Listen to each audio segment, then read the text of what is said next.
برطانیہ، امریکہ اور فرانس میں ہم نے دیکھا، تو اب دیکھتے ہیں کہ بین الاقوامی جو قانون ہے حقوق انسانی کا وہ کیسے تشکیل پایا۔ اقوام متحدہ کی طرف آئیے۔ دوسری جنگ عظیم جب ہوئی، اور دوسری جنگ عظیم سے پہلے ہی یورپ دو نظریوں کی کشمکش میں پھنس گیا تھا۔ سرمایہ دارانہ نظام کا علمبردار برطانیہ عظمیٰ کو سمجھا جاتا تھا، اور اشتراکی نظام کا نعرہ بلند کیا تھا روس نے۔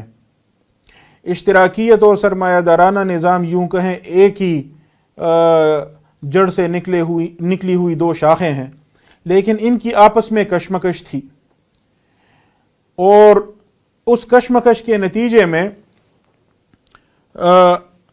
بہت زیادہ اختلافات تھے، اور روس کی کوشش تھی کہ وہ اشتراکی نظریے کو پھیلائے، برطانیہ کی کوشش تھی کہ وہ اس کو روکے، لیکن جب دونوں کا ٹکراؤ ہوا ہٹلر سے تو دونوں کو اکٹھا ہونا پڑا۔ 1941 میں جب ہٹلر نے روس پر حملہ کیا تو امریکہ اور برطانیہ سب نے مل کر روس کے ساتھ اتحاد کر لیا، اور پھر ہٹلر کو جب شکست ہوئی، اس دوران میں یورپی طاقتوں نے اور امریکہ نے آپس میں مل بیٹھ کر طے کیا کہ آئندہ کا نظام حکومت دنیا کا کیا ہوگا، دنیا کا نظام آئندہ کیسے چلائیں گے۔ تو اس سلسلے میں جو معاہدہ ان کے درمیان ہوا آپس میں، اس معاہدے کے نتیجے میں اقوام متحدہ کی تنظیم وجود میں آئی۔ اقوام متحدہ کی تنظیم کا جو منشور ہے وہ ایک بین الاقوامی معاہدہ ہے، اس معاہدے کے نتیجے میں یہ تنظیم وجود میں آئی ہے۔ جب اقوام متحدہ کی تنظیم بنائی جا رہی تھی، جب ابھی معاہدہ تشکیل نہیں پایا تھا، جنگ ابھی جاری تھی ہٹلر کے خلاف، اس دوران میں جب یہ آپس میں مذاکرات کر رہے تھے تو ان کا خیال تھا کہ ہم حقوق انسانی کی ایک فہرست اقوام متحدہ کی تنظیم کے منشور میں ہی دے لیں گے، چارٹر میں ہی دے لیں گے۔ لیکن جب وہ آپس میں بیٹھ کر حقوق انسانی پر بحث کرنے لگے تو انہیں معلوم ہوا کہ اشتراکیوں کا نظریہ تو سرمایہ داروں کے نظریے سے بالکل مختلف ہے انسانی حقوق کا، اور دونوں کے درمیان اتنا اختلاف ہے کہ وہ آسانی سے حل بھی نہیں ہو سکتا۔ سرمایہ داروں کے نزدیک سیاسی حقوق زیادہ اہم ہیں، ووٹ کا حق، پارٹی بنانے کا حق وغیرہ وغیرہ۔ اشتراکیوں کے نزدیک جو معاشی حقوق ہیں وہ زیادہ اہم ہیں، مزدور کے حقوق مثال کے طور پر۔ وہ کہتے ہیں ووٹ بعد کی بات ہے، پہلے پیٹ کی بات ہو۔ تو یہ جو اختلافات تھے یہ بہت گہرے تھے، اس وجہ سے انہوں نے کہا چلیں اس پر بحث بعد میں کریں گے، فی الحال ہم صرف یوں کر لیتے ہیں کہ اقوام متحدہ کے منشور میں یہ ذکر کر لیں گے کہ انسانی حقوق کا تحفظ یہ اقوام متحدہ کا مقصد ہے۔ تو جہاں اقوام متحدہ کے مقاصد ذکر کیے گئے وہاں اس کا ذکر کیا گیا کہ یہ تنظیم دنیا بھر میں انسانی حقوق کا تحفظ کرے گی۔ اس کے بعد جب اقوام متحدہ کی تنظیم وجود میں آئی تو اب انہوں نے کہا کہ چلیں اب انسانی حقوق پر الگ سے معاہدہ کر لیتے ہیں، لیکن تب تک یورپ میں سرمایہ داری اور اشتراکیت کا تصادم بہت گہرا ہو چکا تھا۔ جرمنی کی تقسیم پر ان کا اختلاف ہوا، اتحادیوں کا یعنی برطانیہ، امریکہ وغیرہ کا خیال تھا کہ جرمنی ان کے قبضے میں رہے، روس کا خیال تھا کہ جرمنی اس کے قبضے میں رہے۔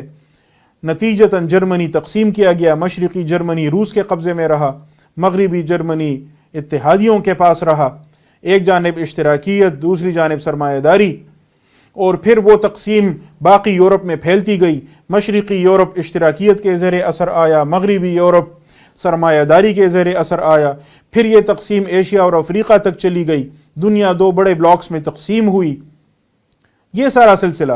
تو اس کے نتیجے میں وہ جو انسانی حقوق والا معاملہ تھا وہ تو یوں کہیں کہ سرد خانے میں چلا گیا۔ تو اب انہوں نے یہ کوشش کی کہ چلیں معاہدہ تو ذرا دور کی بات ہے، مشکل کام ہے، ہم ویسے ہی ایک قرارداد منظور کر لیتے ہیں، اور وہ بھی اقوام متحدہ کی جنرل اسمبلی سے۔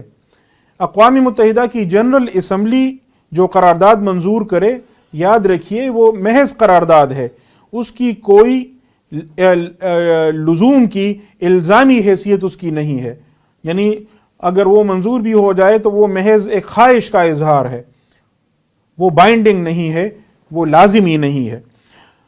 تو اس لیے روس نے بھی اس معاملے میں یوں کہیں کہ نسبتاً نرمی کا اظہار کیا اور ایک اعلان حقوق کا اقوام متحدہ کی جنرل اسمبلی سے منظور کیا گیا 10 دسمبر 1948 کو، universal declaration of human rights جسے کہا جاتا ہے، حقوق انسانی کا آفاقی اعلان۔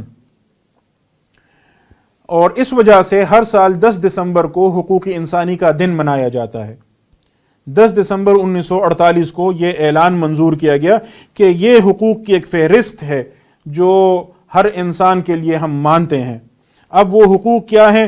ہمارے لوگ الگ الگ حق پر بات کرتے ہیں، حالانکہ اصل میں حقوق آپس میں ہمیشہ تصادم میں ہوتے ہیں، ایک حق دوسرے حق کے ساتھ مسابقت کرتا ہے، اور ہر قانونی نظام میں ایک حق کو دوسرے حق پر ترجیح دینے کے لیے اپنا الگ نظام ہوتا ہے۔ اس لیے اس پر کافی تفصیلی بحث کی ضرورت ہے جس کا یہاں موقع نہیں ہے، میں صرف آپ کے سامنے اس انسانی حقوق کے بین الاقوامی قانون کا تعارف ہی تو پیش کر رہا ہوں۔ جہاں تک معاہدے کی بات ہے تو معاہدہ 18 سال بعد وجود میں آ سکا، یعنی اتنا مشکل کام تھا، سرمایہ داری اور اشتراکیت کا تصور جو تھا حقوق انسانی کا وہ آپس میں اتنا مختلف تھا کہ اختلافات کو دور کرنا بہت مشکل ثابت ہوا۔ 18 سال اس میں لگے، اور وہ بھی تب وہ کوشش کامیاب ہوئی جب اشتراکیوں کو جو حقوق چاہیے تھے وہ الگ معاہدے میں ذکر کیے گئے، اور سرمایہ داروں کو جو حقوق چاہیے تھے وہ الگ معاہدے میں ذکر کیے گئے۔ امریکہ اور اس کے اتحادیوں کو، سرمایہ داروں کو جو حقوق درکار تھے وہ الگ معاہدے میں ذکر کیے گئے۔ اس معاہدے کا نام ہے شہری و سیاسی حقوق کا معاہدہ، international covenant on civil and political rights. اور روس اور اس کے اتحادیوں کو جو حقوق چاہیے تھے وہ الگ معاہدے میں ذکر کیے گئے، اقتصادی، سماجی اور معاشرتی حقوق کا معاہدہ، international covenant on economic, social and cultural rights. تو اس طرح دو الگ معاہدات وجود میں آئے کہ روس اور اس کے اتحادی اس معاہدے کو مانیں گے، امریکہ اور اس کے اتحادی اس معاہدے کو مانیں گے، اور کچھ ممالک ہوں گے جو دونوں معاہدات کو مانتے جائیں گے۔ تو اس طرح بتدریج پوری دنیا میں ایک قسم کا اتفاق ممکن ہو سکے گا۔ 1966 کے بعد دوسرا مرحلہ حقوق انسانی کے قانون کا شروع ہوا۔ اس وقت تک تو ہیومن رائٹس کی بات ہو رہی تھی، انسان کے حقوق کی۔ اب خصوصی حقوق کی بات ہونے لگی، خصوصی معاہدات، جیسے خواتین کے حقوق یا بچوں کے حقوق یا اقلیتوں کے حقوق، یا اسی طرح خصوصی موضوعات پر جیسے تشدد کے خلاف یا نسلی امتیاز کے خلاف معاہدہ۔ تو ایک تو یہ سلسلہ شروع ہوا، دوسرا یہ کہ مختلف ریجنز میں، مختلف علاقوں میں حقوق انسانی کے تحفظ کے لیے علاقائی سطح پر نظام تشکیل پانے لگے۔ جیسے یورپ نے، بر اعظم یورپ میں آپس میں بین الاقوامی ایک نظام تشکیل دیا حقوق انسانی کے تحفظ کے لیے، ایک بین الاقوامی عدالت انہوں نے تشکیل دی، لیکن وہ یورپ ہی کے لیے ہے، اس کا نام ہے European court of human rights, حقوق انسانی کی یورپی عدالت۔ اور ان یورپی اقوام نے آپس میں ایک اور معاہدہ کیا، European convention on human rights, اور اس کے نتیجے میں وہ عدالت وجود میں آئی جہاں اپنی ریاست کے خلاف، یا اگر ایک ریاست کا باشندہ کسی اور ریاست میں گیا ہے وہاں اس کے حقوق کی خلاف ورزی ہو جاتی ہے، وہاں اسے داد رسی نہیں ہوتی، تو وہ اس یورپی عدالت میں آ سکتا ہے۔ یہ نظام انہوں نے تشکیل دیا۔ اسی طرح افریقی ممالک نے، افریقی یونین نے اپنا نظام تشکیل دیا، امریکی بر اعظم میں موجود ریاستوں نے اپنا نظام تشکیل دیا۔ جنوبی ایشیا میں لوگ یہ خواب ابھی دیکھ رہے ہیں، لیکن ظاہر ہے یہاں ایک ریاست بھارت اتنی بڑی ہے اور اتنی ظالم ہے، اور آس پاس کی تقریباً تمام ریاستوں کے ساتھ اس کے اتنے تنازعات ہیں کہ ان کی موجودگی میں اس ریجن میں اس طرح کی عدالت کا تصور کم از کم مستقبل قریب میں ممکن نہیں ہے۔ اب آخر